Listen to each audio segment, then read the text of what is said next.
Hello guys, good morning. So ito yung last day namin dito sa Boracay. So kami ay magsha-shopping ni Prof. Rizal. Ayan, nandun na naman. Narinig siya ng pasalubong. So ayun ay mamaya pa yung pick up namin 9:30 p.m. Pick up na papunta sa airport.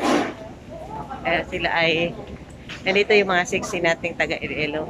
Hi! Kain na kayo? Akala ko nga. Akala na nila po. Hindi pa kami mamaya pa Asa kami. sila mamilan eh? Doon nag-tiis na sila sa taas. Alis na kayo? Kumain na kami. Hindi Kumain na pala sila. Kumain na daw sila. Kaya mga busog na yun, pero mga 65 na yun. Pero baka 10 nandoon na yung sundo. Ayan, kumain na sila.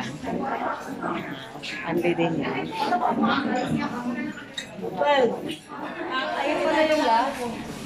12 pa sila. Pagkain. So, nandito na kami sa dagat.